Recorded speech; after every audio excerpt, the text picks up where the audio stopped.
going to have a few things that are going to be repeated to you from what Carolyn just gave you, but we're going to carry right on. Madam President, Executive Board, Credit Union and Piedmont Chapter members and guests. Credit Union National, our Virginia Credit Union League and States Leagues are meeting the call to activate grassroots for MBL Senate Bill SB 2231 that Carolyn just spoke of. Our league's webinar recently, and there were some of you that probably were in on that, was most informative in initiating our telling U.S. Senators Webb and Warner to vote yes on SB 2231 to raise the cap on member business lending. To have the member business lending bill approved in the Senate, we need more votes, and Carolyn touched on that a minute ago. As of early April, we did not have the votes. Senators Webb and Warner are undecided, and we as a unit need to move them to a yes vote. We need your credit union staff, we need volunteers, and possibly members that you have.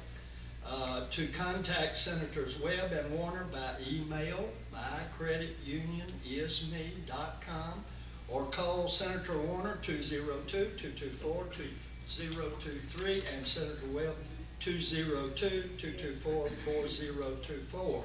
Now, if you need these numbers after the meeting, I'll be happy to give them to you, and I recommend that you do use them. Credit unions across Virginia have responded well to the urgent call to action on Senate Bill 2231. And this is the bill to raise the cap on MBL, and if my memory serves me right, it's 27.5%. The Senate Majority Leader has promised a vote on it, and most importantly, imperative, is that credit unions need to display to Congress that we can win a vote. If your credit union does not do member business lending, please call and email to help the credit union industry and credit unions that do handle the member business loans. Please tell their aides that we want our senators to vote yes on Senate Bill 2231 so credit unions can help small businesses create more jobs. And that's simply it. Looking around the room, I don't see Andrew here tonight, but the Virginia Credit Union League and the Piedmont chapter wishes to thank Andrew Reynolds for meeting with Senator Warner's aide on April the 10th to talk about member business lending as well as microloans and financial literacy. Virginia League's congressional luncheon that some of you attended at Washington, D.C. during the Governmental Affairs Convention was heavily attended by Senator Warner and U.S. congressmen. Many spoke of the contributions that credit unions make in their communities through loaning money to local businesses, and that highly impressed us. From our legislators' good involvement, this year's congressional luncheon was outstanding to all in attendance. On April the 12th, credit union advocates and business owners from Bayport, Parkview, and DuPont community met with aides for Senators Warner and Webb in their district offices.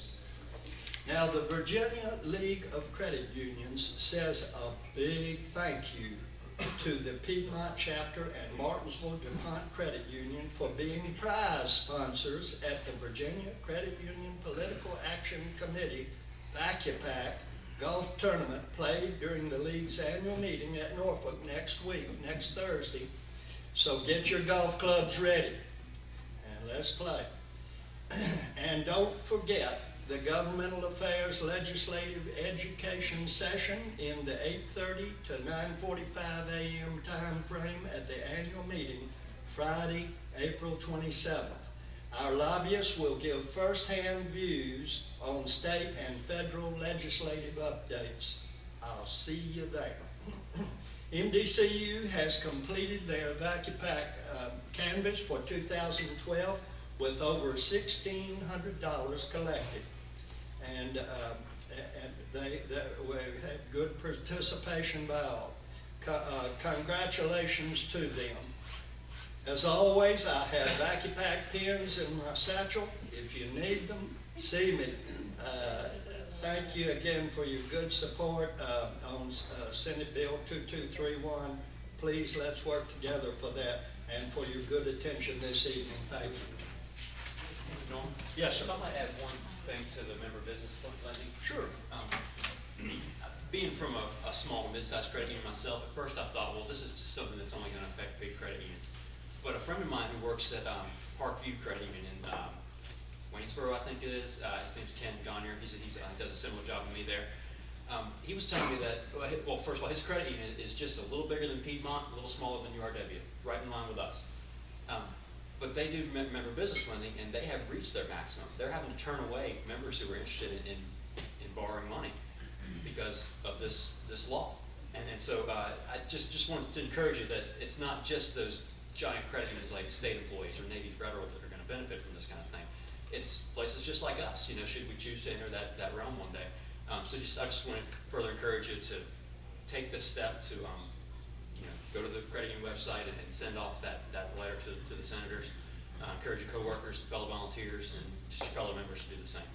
Thanks. Exactly right, and we need your grassroots help. So please help us. And this is good for the industry. Thank you. If you will go to PDFCU TV, the Parkview Federal Credit Union, they have put together a YouTube, I don't know whether you all seen it, and it is there are different people that have gotten loans, who want more loans, and can't get them because of the cap. And it's very well done. It was done by a sophomore in high